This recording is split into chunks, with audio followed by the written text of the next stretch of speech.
Raspberry seeds in my teeth. Raspberries? You didn't eat raspberries. Blackberry. You ate blackberries. I always call it a raspberry muffin. Those are very different things. Raspberries and blackberries? Yeah. I mean, it's like One is black and one is pink. Yeah, but compared to like a raspberry and a steak, like they're very similar. Have you ever had a steak muffin? No, but like they're both berries. They're still different. I didn't say they were the same, but if I am thinking like, oh, was that muffin a raspberry Look or a who's blackberry getting muffin? angry now. Okay, So- I'm just gonna start. Hi, I'm April. I'm Jessica. I'm Sarah. Welcome to the Fragile Podcast, where we are learning to embrace our humanity. Today's episode is about religion. Yes, Bum, it bum, is. bum. Oh, there you go. See, you did it that's right. better. Bum, Well, I bum, did it because you It's told me to like do it that happy way. and you're welcome. No, it's No, it's like suspenseful. bum, bum. That's what I mean. Like, Yeah. no. Yeah, it's like, what's gonna happen? Yeah. Oh. Yes. How do you bum bum bum? Like, bum, bum, bum. Generally, I okay. Well, don't. if you do it like that, Here's that's happy. why. But if Because you're I'm like, saying bum, bum, bum, and you're saying Like the bum, bum, NBC bum. thing? You know, it's, Yeah, I hear It's it. the lower difference between interval. the major fifth Yeah. and the like a tritone. I almost. couldn't have told you that, but I heard the difference. Okay. I meant perfect. Religion, anyone? Nah, pass. Well, religion is obviously very, very broad. I know this because I took a comparative world religion class last semester. Yeah, you really liked that class. I did. It was super, super Look at interesting. you, the religion expert. Pretty much. I mean, Well, tell us about 16 religion. weeks. You know everything there is to I know. think I'm going to be Buddhist. You know, You're just deciding. why not? Also, would not ever surprise me about you if you became Buddhist. It's very you. But I'm not actually going to be Buddhist. We won't be talking about Buddhism, so sorry if that was misleading. Wait for those episodes. We will be talking about religion from a more conservative Christian perspective, just because that's what we have personally experienced. I would say, yeah, a Western Right. conservative Yeah. That one. That one. But religion is still like very broad. So when you think of religion, what are the words? When I say religion, you say, Oh, no. yeah, let's play that game. That game is actually fun because then you cool. like find out what you really think. Okay, do it again. oh, great. You're the not most very good at excited. this. I'm just a little concerned. I would rather be sitting there. Okay, means. when I What say does this mean? religion, you think. Traditional, formal. Oh, No, I'm not I thought it was like a Okay. back and I'm forth tapped thing. at you. Go ahead. Go ahead. All right, when I say religion, you think. I don't know. I'm bad at these. I need to research first. She needs her stack of 12 books I to can't read do, real like, quick. Wait, you need answer to this, research like- beyond like spending a lifetime in a specific religion. Also- you need more research than Well, that. because How many books do you think you have read on religion? probably Like- 2,000. Okay, so I think we're good. So let's try it again. Okay. When I say religion, you think. Scaffolding. You want me to tell you why I think that? Oh, yeah, let's dive into that. Okay, I'm unclear on the rules. There are no rules. I think that because Oh, I think rules when I think of religion. Sorry, go ahead. Okay, well, that ties in a little bit. So I think Okay. that because I was having a conversation with my brother-in-law, Eric, about religion, and he was saying that he had recently listened to a podcast. I can't remember which one it was. Was it ours? We need like a lot of red strings connecting this thought process. No, we we don't. need a whiteboard? It's a very, like, That would be so helpful. me to Eric No. from podcast. But you know how Okay. she is Two on strings. The whiteboards. person on the podcast was just wouldn't saying have pictures. that No I'm birds. just gonna keep talking, even though you weren't listening. That's a good idea. Somebody's listening. I'm listening. Thank you I can so do much both. for listening. Hey, we have podcast listeners. They're listening. We do. Anyway, they were saying that Wait, the there's a book or lot that there's a building that exists. If you're thinking in metaphors, there's a building that exists. The building itself is good. You know how I feel But about metaphors. I don't care. This you is my not like answer. metaphors? No, she hates them. That's not true. Sorry, keep going. There's a building. Not in Jessica's world. because And there's really there's scaffolding that has been added to this building for years and years and years and years and years and years. And the scaffolding clutters up what actually matters. And but if you look from far away or even close up, or even if you're there at like wanting to go to the building, all you see is the scaffolding. And so that becomes what matters the most.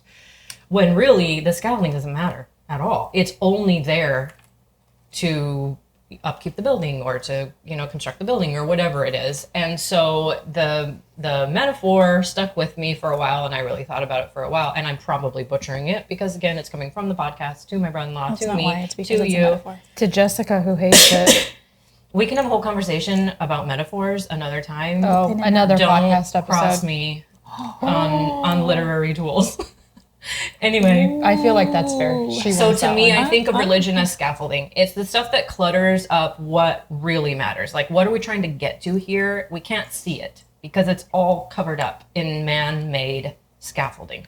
So would you say that the building is religion? Or No, the scaffolding The is religion? scaffolding is religion. So what is the building? Jesus. Jesus. Wait a they're minute, you're separate. separating Jesus and religion. I am. Y'all ready for this? Oh man.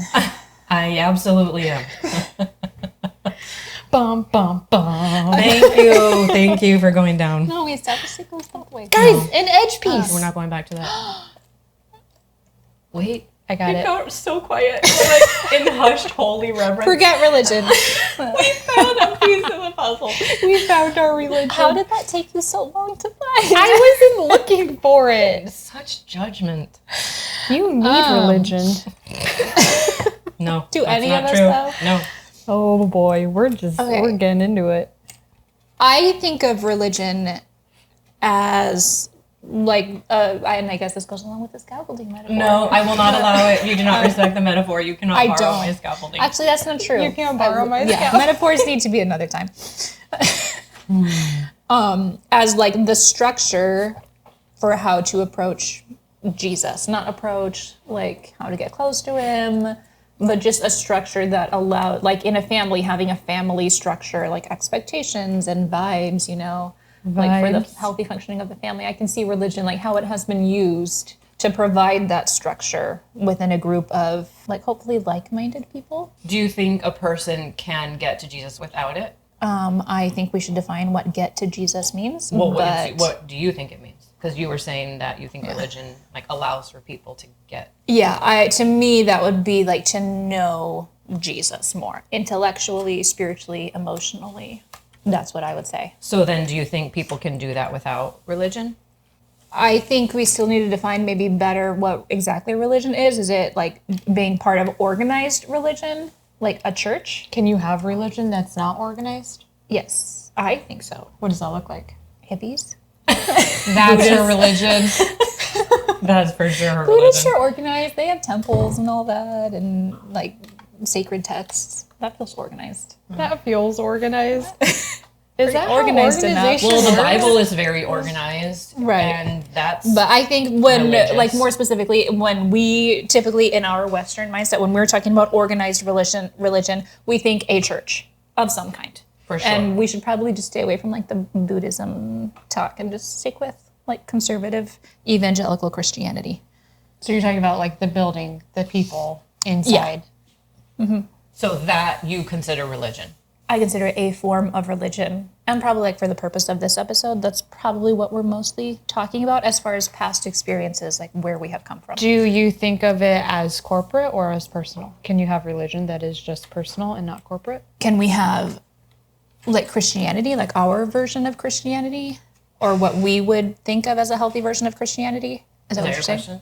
No, like when you think of religion, do you think corporately or Are we sticking with like the specific conservative Christian? Yeah. I guess so. 'cause Yeah, you ju- told look, us we're we just had gonna to. stick I know. I can't get the other one. Like I'm still processing through that class that with all the different and it's yeah. hard to mentally separate all of that. When I hear religion, I think so much broader now than I Yeah. used to. So Well, that's probably Well, a these good are your thing. rules, so I know, true. but I don't like, live I'm by just rules, I'm so- not super clear on know. this. you're the youngest child. So I will stick with our version. In my perspective, I would say that the healthiest version of Christianity involves both personal and corporate elements.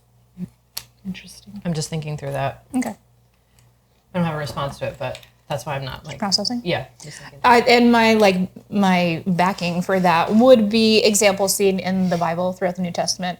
Well, it would go back all the way to how humans are designed with what I would believe to be a communal aspect. We weren't designed to live in isolation. God himself is not isolated, if you believe the Trinity. And so I think community is in our wiring. and that's not excluded from religion. And then obviously on a practical sense, we see like in the New Testament examples of organic religion that involves very much community-minded practices. Here's the thing that makes the difference, though, I think. So in the New Testament church, yes, it was organic, and the structure was formed out of that organism. So, Are you saying this is what's different from what we have now, Yes. typically? Okay. So the disciples all get together and they say, hey, we have all these widows that need to be fed or whatever. We need to call people out so that they can take care of the people's needs or whatever. That's a system of organizing something that grew organically.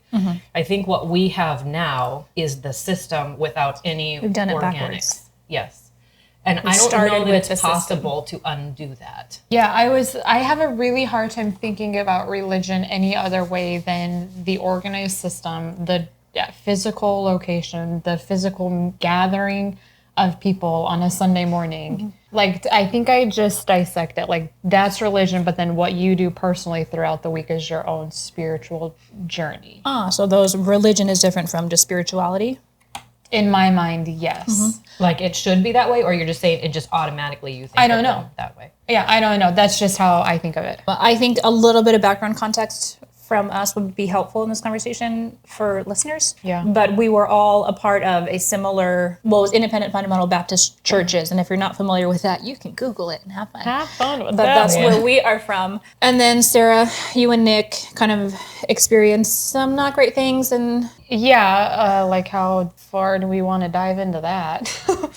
but ultimately, you guys Nick stepped in as the position of pastor of a similar church. The church was founded and rooted in independent fundamental Baptist in that circle. It did start to transform out of that, but it was still, like, in my mind, it was still very much tied to those roots. Probably in the minds of a lot of people that were there. Yeah, it just looked differently than most independent fundamental Baptist churches. Like, it was a little bit more liberal, I guess. But ultimately, Or you guys, progressive. things came about, and you guys decided you need to leave. Yeah, So that's what happened. right? And so then you guys moved here, and the church here, where John, April's husband, was the pastor, was much more conservative, Much more conservative, but much a lot more used to traditional. what you guys were used to from like Yes. your growing up years. Yeah. And then for you guys, Star, I almost called you April. That's weird. Whoa. I've been doing this podcast too long. John had been the pastor there for quite some time. John pastored here for 15 years Yeah. before we resigned. And then last fall, there was some concern within the church about things that were being taught by both John and you. See me. Yeah, let's be honest. Anyway, there were some concerns, and things came about, and it was just made clear that they were not welcome there because of things that they had kind of changed their beliefs on or learned and wanted to do better in. Or we're still learning and just starting Yeah, to even just the ask being open to questions. learning about things Yeah. or ask questions about things that had been traditionally held, that was not a place where that was accepted. And so they decided to resign from that position. And that was a really big life shift. And with that came about kind of like a clarity for all of us, I think, in what that church culture, so many of the unhealthy aspects of that culture. And so we've kind of been reevaluating things. I think when Nick and I moved here a couple years ago, there was already a major shift. Or actually, probably about a year before, or 2 years before we left California, there was a massive shift For you for personally? me personally, not even Nick, just for me personally. And then a year later, a lot of things kind of blew up where we were at the church. And again, it was another shift, but also like an immense pressure and sense of responsibility of, we need to stay, we need to fix this, we need to clean up the mess.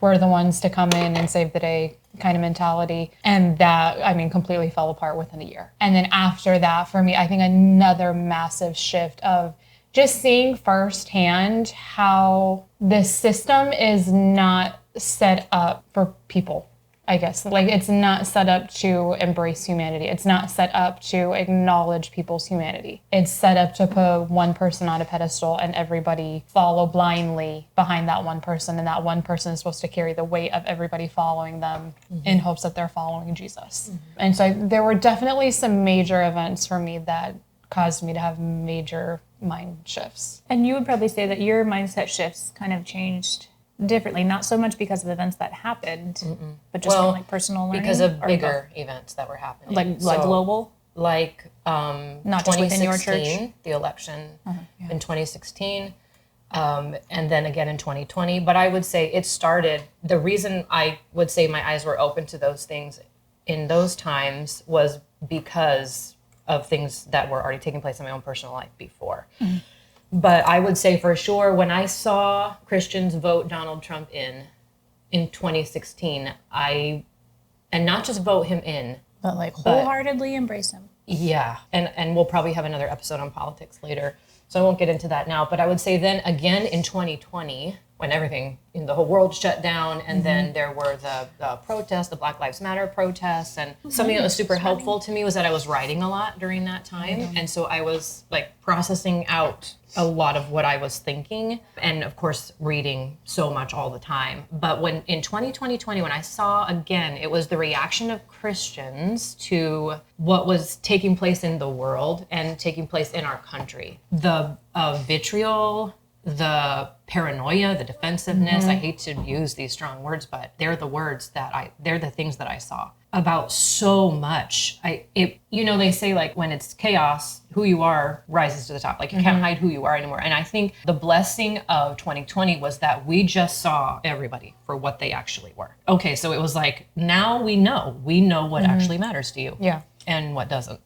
Do you think, because I think you have to go back even a little bit farther for you, because at one point in your life, you would have been right there next to them. Yeah, and now I think really, this is so simple, but it's so true. What changed everything for me is when about 10 years ago, I started studying the Bible. That's what I was to see like what it actually says. It was not enough for me to be told what it said. And actually, I was never told what it said. I was told what it meant, and what it meant to this very specific group of people, meaning my conservative Christian, IFB specifically, background. And it just wasn't enough for me anymore. And I wanted to know for myself, how do I know? Not what it means, that will come, but I want to know what it says. What is it saying? The more I studied that, the more shocking it became to me about how much I was wrong about. Things I would have fought you over because I believed them so intensely. When I actually studied the Bible for myself, and it took me years to learn how to do this, and I'm still learning how to do this. But it took you years to shift your perspective Yes. on how to approach the Bible. Yes, Not that yes. it took you years to study the whole Bible. No. Just to how to shift your perspective. Yes, like how to even go about studying it. And so that while all that was happening, it was just like so many things. As you read it for what it actually says, you're like, well, wait a minute, that's definitely not what I was told, or that's definitely not what I was told, And when I say what it says, I don't mean what it says to a person who's reading it in English in America in 2024. Well, I mean what it said to the people it was written to. Yeah. And that started everything for me. But yeah, that's kind of where I was definitely getting at, is that I think without that shift in perspective of even how to approach the Bible, let alone try to figure out what it's saying, let alone to try to figure out what it means, let alone to try to figure out what that means for us. Yeah. It was that first step that started to change things, because without that, like I said, you would have been, there along with everybody else. Absolutely. Which to me helps me have like an element of sympathy, hope, like grace, I think, for people that think differently, because we were all right there. Absolutely. And so it makes sense. I understand, their reasoning for doing and believing and, saying what they do. Yeah. Well, I think if you do believe something, then you should fight for it. Unless you believe the wrong thing. I know. I think you know know what I'm saying, though. Like you don't know what you don't know. I just wish people would be willing to entertain questions and admit what they don't know. I think that we just have so many bad ideas about, the Bible for sure, but church and Jesus and America in church and just all of those things. I think the Christian circle that we came from, I think it just believes too many things. It holds tightly to too many things. What do you mean? Too many of the unimportant with one of the next questions. Oh, really? It's like in your... Skip ahead. Stay on track. Well, now I lost it. So No, we're going to come back. No, trust come me. back. Come back. Well, I was going to say that's one of the my next questions is in reshaping your ideas about, the Bible or religion or church, whatever, spirituality. What now, like what matters most now in your opinion, in your idea about this idea of religion or spirituality or whatever? What matters most? Because like you're saying, not all of the things cannot matter. Yeah. I can't do this puzzle and talk about this topic. I know. I'm this so one passionate is so about it. that's how I feel. Very I'm just gonna invested sit in this here, topic. Anyway, go ahead. I think I'm probably going to say something that's a little bit controversial, but this is where I'm at. Well, you already talked about Trump, so. That's true, I did. I want to talk about that more too if I need to. That's another episode. That's a whole other episode. Is that a threat or a promise? Or a promise or a threat? It depends on who you are, I guess. I don't know. I would say there's probably only one thing that really matters to me right now in the idea of religion, and that's loving people. Not even I'm not even going to say loving God right now. I'm just not there right now. Yeah, I'm not. I think coming out of everything. We will pray for your soul. Please don't. I won't, actually. So you're just kind of on your own with that one. I think there's too much to dissect, I guess, or I don't know. I don't like to use the word deconstruct. I don't like to because it's another buzzword. Yeah. But there's so much that I have to undo and unlearn about God and who He is and everything that surrounds God. So I think the one thing I know for sure is that humans need to love humans. We need to be respectful. We need to value humans. We need to recognize our humanity, not just our own, but everybody else's humanity. And that is one thing that there really should be. Some really smart people could probably do that podcast. You think? I think some less smart people could give I it was a good gonna shot. say, is that the requirement? Because Guys, just go with it. Anyways, I think that's the one thing I know for sure that I will hold on to and I will fight for. Other than that, everything is kind of a big question mark right now.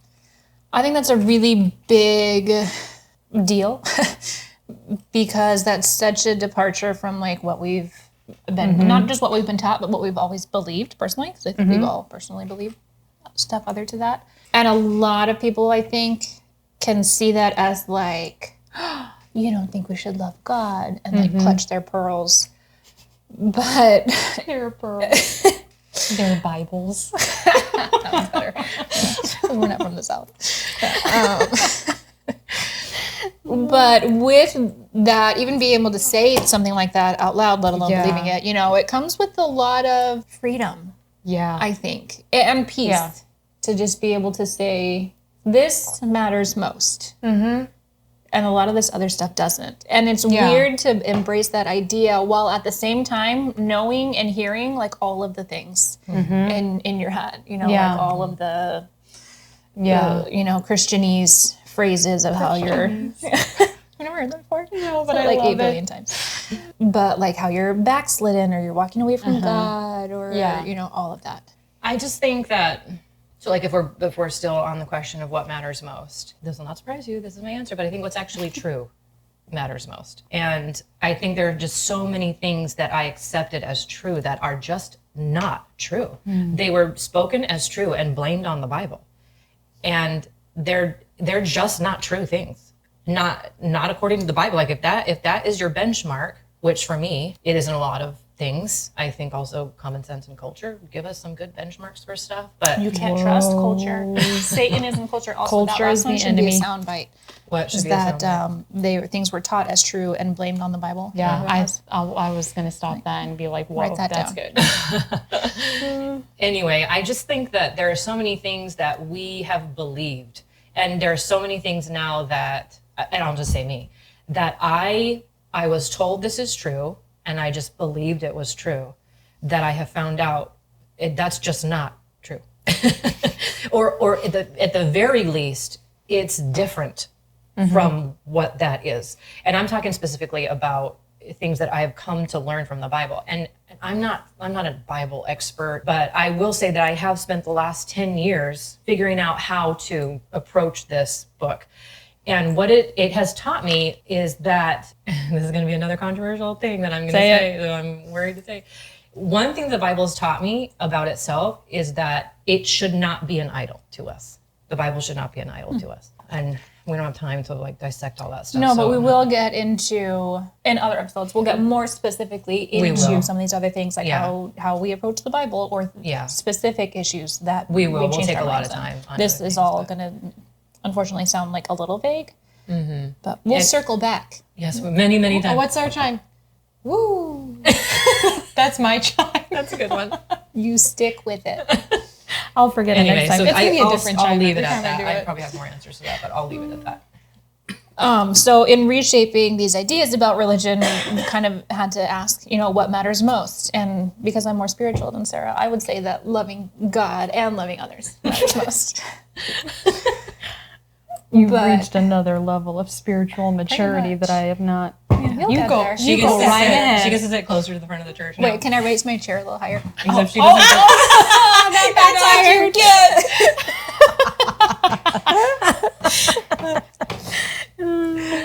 No, but really, for me, reshaping my ideas and thinking what matters most is I kind of believe Jesus when he said that loving God and loving others is what matters most.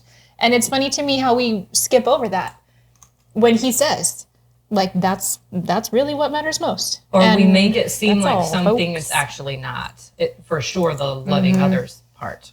Like you can only love others by telling them when they're living in sin, or not enabling them, and, Or like loving your family first and most. Or We add all there's these so many things. things that we could, yeah. So, on the flip side of that idea, in your opinion, what doesn't matter at all? I would say like 99% of the things in religion. What do we say? Like, what doesn't matter at all? Like that used to, That used to matter to me personally, or that like you were in taught religion, should or- matter. Oh man, I can't even. Like, do you just I- want like a bullet or point you can even, list? however you want to answer it. What in your Ooh, opinion? let's play our game again. Oh man, I don't even know how to phrase that one. All right, what doesn't matter in religion? Dress. Modesty. Okay. Well, modesty in what do you mean? Like In in clothes. Okay, so this is not I going know, to be see, a that's bullet. gotta Like be my like another bullet was. episode. And we just can't. I think what doesn't matter at all is a very strong, it's a very strong statement to make. So I think it needs to Okay, be what doesn't defined. matter as much as you thought it did? Okay, I think like another one, defending the Bible. What did you use to Apologetics. prioritize? Okay, never mind, you guys got it. Well, I do think there are some things that would fit in that category of what things just don't matter at all. But I think there are a lot of things that fit into like a middle category of what can matter, but shouldn't be the most important thing. I think a lot of them, Or like what can matter to you personally and not have to matter to everybody. Maybe. well, I think another way to think about it would maybe be what maybe matters, but has to happen organically rather than, being forced. So like church attendance, modest dress.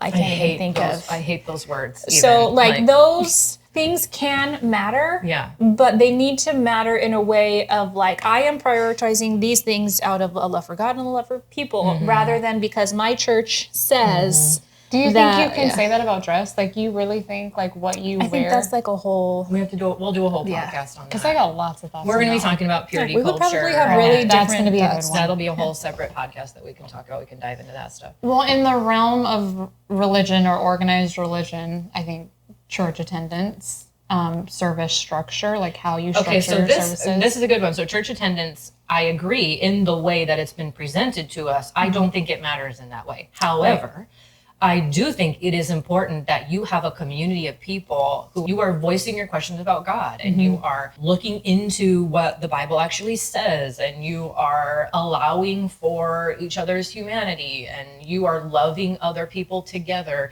That matters to me. so instead of saying what doesn't matter, it's kind of like this, not that. Like, Or this, this so instead like of that. communal living rather than Three strict. Sundays, what do they say? 3 to thrive? Like Yeah, 3 3 Sunday to morning, thrive, Sunday Sunday night, morning. Wednesday night, Yeah. or whatever Yeah. it is. But these are all questions that we have also been asking ourselves and each other the last 8 months is how do you have some kind of structure within the idea of church without it being forced or organized, like what actually is organic? Yeah, so the question we've been hashing is that can you have organic and structured Organized. and Yeah. organized? Yeah, Yeah. that's what we said. Like, Can it be both of those things? Yeah. Nick gives a wholehearted yes. I tend to also. Which is also very much personality. Like Nick and Yeah. I were just having a conversation this morning. He asked me what I wanted to do for my birthday next week. And I was like, I don't know. Ask me on my birthday. Let me feel it out. And he's like, I can visibly see him like start to panic a little bit. We don't feel things out here. No. No, I want a list. I want times. So Yeah, I don't know if I have it. but we also still, like, like thinking we're through, all are thinking about this and thinking through it and asking questions. Like I don't think any of us have arrived at any answers. So again, like I think that's another part of something that I've let go of is I think in the culture that we were a part of, the goal was to have all the answers. I don't think that's what the goal should be. And something else that, and we can talk about this again, and we keep saying this in a future episode, but one thing I have learned about God and the Bible is the more I know, the more questions I have. And I think that's how it's supposed to be. And maybe not the more I know, the more I learn. The more I learn, the more questions I have. The more in awe I stand of God, the more in awe I am of Jesus, the more in awe I am of the way that the Bible was put together by all these humans over 1,000 years of time, and even more than that. And like the more I stand in awe, the more questions I have. And I think that's what should be. But if you don't allow for questions in the first place, I think what ends up happening is you don't allow for awe. Because there's no curiosity, there can never be awe. There are only do this, learn this, wear this, go here, Well, when the end goal isn't learning about God, it's not knowing God, it's arriving at a point of knowledge. Then why would you need the awe? Why would you need the wonder or the curiosity? I would say it's not even so much about a point of knowledge. It's about a living according to a certain set of rules. Yeah, a point of separation really is what it is. Yeah. So I think we've already covered this, but what's the way that you're thinking differently about this now than you used to? Yeah. All the ways? In all the Every ways. single I think way. something that's been really amazing to me in the last 8 months, well, no, not, yes, especially in the last 8 months, because we are physically removed from the structure of all of it. But even before that is I think maybe daily it happens to me. We've talked about this before, about how almost every day something occurs to me that, wow, I used to think that, but now I'm considering this. That happens so often to me. And I still have a hard time shaking the idea of like, if I think differently, then I'm not like faithful or loyal. This idea of you stick with the faith or what they perceive to be as the faith. And if you depart or stray from that, then you are, backslidden, you're wrong, you are not in alignment with God's will. And so as those kinds of things occur to me, there's still that bit, and I can hear somebody saying like, well, that's the voice of the Holy Spirit. It's not. I was so straight as a camera for that one. Wow. Here's the thing that's the saddest about that. I think that if people were truly honest, everybody would have to say that they wonder what is true, what is not true, what are we doing here, who is God actually, can I really trust him, all of these things, everybody. In fact, the person who started this whole conversation with us, that person, the reason they were saying those things to me was because they were so disappointed, frustrated, angry, whatever, at things that I was teaching or questions I was asking people to consider. 6 months before that, she said to me that she didn't even know she believed God existed. She said it to me in a group of people. And so I think that it's so easy to get caught up in all the rest of the stuff that you forget. Like, we're all asking those questions if we're honest.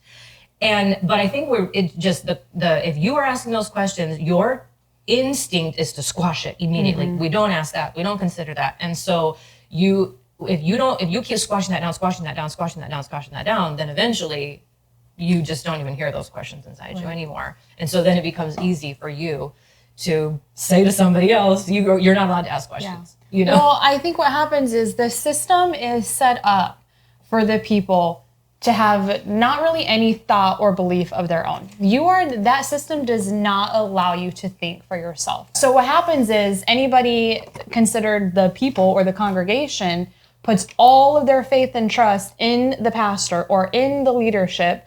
So when they think their leadership is starting to crumble, their idea or whatever is anchoring their faith, yeah, they're going to freak out. Because if they don't have you, if they don't have that stability in you, what do they actually believe in? What is their faith holding on to? Well, nothing at that point. And that's not on you as the leadership or the pastor. That's in a faulty foundation. Well, it's the system. Yeah. There's no other way around it other than to get out of it. I think. And I could be wrong. I think I would have to agree right now. I might change my mind about this, but I only know what I know. And I would say that because for so long I stayed in it and tried to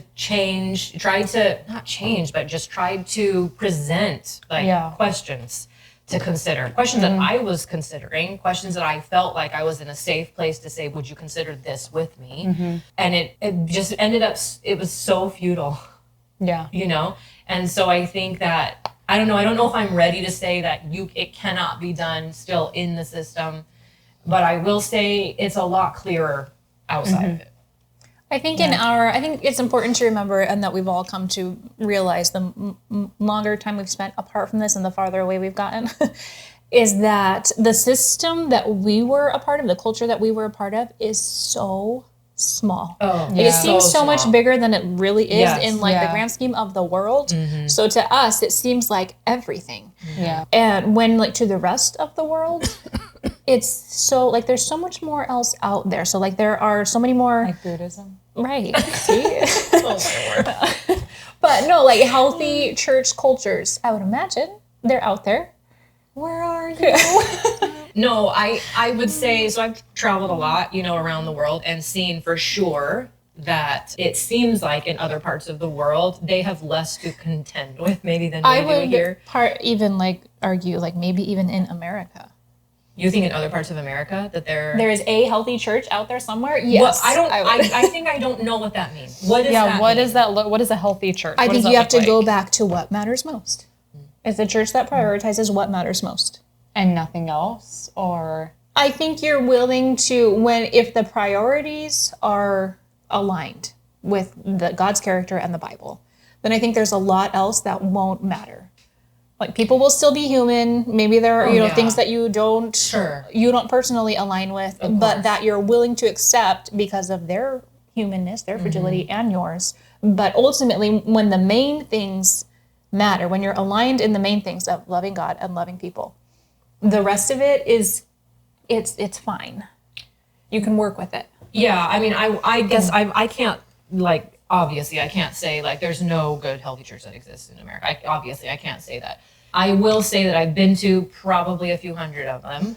Yes, but which sounds like a lot, but your experience is still within such a tiny. I mean, even the city alone that Nick and I came from, there were, I want to say, 700 churches. Just Christian churches. So that would include Catholic churches, but just 700 in one city. It's just so easy when you're taught that one thing is everything, always. And when you so fully embrace that, I think it's hard to realize that it's really not. There is so much more out there. Do you think our church culture that we grew up in is more, I don't know how to say this. Oh man, it's going to be controversy again. I'm taking my tea. I'm going to drink my tea. Maybe not a cult, but definitely cultish. I think you have to define what a cult is. You are in that circle, you cannot associate with people outside of that circle unless it is for the purpose to bring them into your circle. Are you defining what a cult is based on the culture we came out of, or are you defining the literal interpret? I don't think that's necessary to decide, but if you're saying was our church culture a place where if you associated with anyone outside of that, it was wrong? Yes. It's literally in the statement of faith for most IFB churches. And that's what I'm saying, that's a problem. But is that the case for other churches outside of that independent? Not even a little bit. Not even a thing. In other religions or in other Christian churches? Well, I'm talking about churches in America. Still, like all of the above. Go look at churches in this city, which I was doing last week. Go look at their websites. Well, I definitely know that's true because at that pastor's wife's breakfast that I used to be invited to when I was pastor's wife. You never liked going anyway. I did. I really liked going to those, actually. I like doing the crafts. You know why I liked No, Made you do I don't like any of that crafts? stuff. But I really liked going to them, and here's why. Because they were pastors' wives of all different kinds from all over the city. And it was my only exposure in life to be around people who were different from me, who were also who were nice. like really cool people who weren't going to drag me to the depths of hell, you know? And so You were dragging yourself there. That was true. all you. Anyway, it was so refreshing and so humbling. It was Hopefully a little convicting. so convicting to pray with these women and to hear their burdens and just to share a meal with them, you know, just things that humans Which should is do funny with each because other. like those women would never have been allowed to be a member at your church Correct. because of, you know, who knows what reason. Like, and that's a problem. She's talking to you, camera. I am. Not the camera, the people behind it. I don't mean Katie. Katie's our podcast producer. But Also like my that's daughter. a problem if you can see, if you know that there are such good people, genuine, sincere, God-loving people, and you can say, "Oh, I love you," but also like you can't be a part of my church. You can't be a part of my church. You're not invited into my home. We can't go get coffee. Not, Do you think but for those people in that culture, like, do you think, because I think we were probably all there at one point. For sure. 100%. Like, was it ever from a place of unlove or dislike for those people, or just out of a place of fear? I think it was out of a place of misplaced love. So what I became don't know. all, you don't think so? I can only speak for me. So I was told that what mattered the most was protecting my children from all possible evil. Yeah. And you do that in whatever way possible. If it means to beat them, if it means to withhold, if it means Katie, to... you want to chime in? Like, I'm sure she would have plenty to say. Sorry for all the therapy costs. That you all have yet to go to. That you have to protect yourself, and not just your kids, but like your church, your like you have to protect even yourself. yourself from like the wiles of the devil. Or Yeah, women because that's having how to it protect enters. men. You protect Yeah, your yourself from heart. from other men, any other man, all other men, and it was your job to keep them holy. And there are just so many things that it was like. So maybe love isn't the right. I wouldn't say a misplaced love. I think it would be a misunderstanding of what love actually is. Yeah, there you go. So, I'm just gonna. what else do you have to learn? Well, one of the things that we talked about already, I think I have to learn about the whole organic versus organized thing and how to balance those things, because I do believe that they can both be true at the same time. And in our little group that we've formed, you know, that gets together and encourages each other and does all of the things, I'm desperate for organic, but I think at some point there also needs to be Organization. Cover your ears, Sarah. I don't know why. I think that just it could be just because of Because everything I we bring have with to know me. who's bringing the potato salad on Sunday. Okay, that's why. We need a I little bit of- support that. You would support the potato salad Excel spreadsheet. Yes. I support By the the way, we food need to do organization. one of those for Tomorrow. Tomorrow. Yes. But anyway, I think just learning how to do all of that, and If Nick tries to print out bulletins, though, I'm out. yeah, I think I'm out. I'm out with bulletins. What would you say, Sarah? That you're trying to like? I think I'm trying to unlearn a lot. I think right now I am trying to learn how I view God. What do I think of when I think of God? Why is there so much distaste? Well, not so much why, but how to work through. I know why, but how to work through, how to undo all that, and how to see Him for who He is outside of this religious culture that I'm coming out of. Just how to develop an accurate picture of Yeah. God. Yeah. And further along with that, but like how to develop a picture of God and how to understand how God feels about you. Yeah. I think is Yeah. important. That's something that Emily P. Freeman says. I think the only, I think this is not my turn to talk probably, but it's No, because I was going to repeat the whole question. I wasn't even done yet, so. once again. Keep going. I don't even know. Oh, I was going to say in full transparency, because we're getting better relationships now. I would say, like, I'm not even there yet. I'm not even ready. What? Shun. Chime. You have to do the chime. You can't just do the chime. You got to do the motion. Not everything is a chime. Well, not everything is, but everything can allow for a chime. No, I still think no. This is what happens when you're vulnerable. Sorry, and that's right. She was going to have a moment. That's right. I'm sorry. Go ahead. Moment Take your moment. gone. I am not, like, I'm not eager to dive into that yet. And I'm okay with that. I'm okay with taking some time and just letting that be and not having to rush, like, oh, I got to figure this out. Otherwise, my spirituality is a giant mess. Like, I'm okay with it being a mess right now. Yeah. I'm not in a rush to undo all that and figure it out because I don't need to. At least I don't think. Maybe I do. I don't know. No, I think that's good. Just sitting with it for a second. Yeah. Now you can talk. Well, I was going to respond to our other comment, and I can't remember what that was now. Oh, okay. Oh, I know what it was. You said that knowing who God is, like you don't even know, or you don't even know how to go about that, or whatever it was before you said you don't know if you even care to right now. And I was going to say, I think for me, the only way I have really come to know more about who God is and what he thinks of me is by seeing in the Bible, like things that the Bible actually says that are so different. They have convinced me, and not convinced me of facts. They have convinced me of awe. And I cannot help but stand more and more in awe of how God sees me. And not in a, like the way we were taught, like I'm a wretch, I'm a horrible, awful person from birth, and how could God love me? Not like that. But also not on the flip side that we were always taught, where if it wasn't that, it was this, where like you're just totally accepted and you can do anything you want, live however you want. It's not like those are not the only two options. Right. Yeah. No, there's a whole in between there that I'm still learning, but that is what has been so helpful for me. What about you, Jess? When you still have to learn?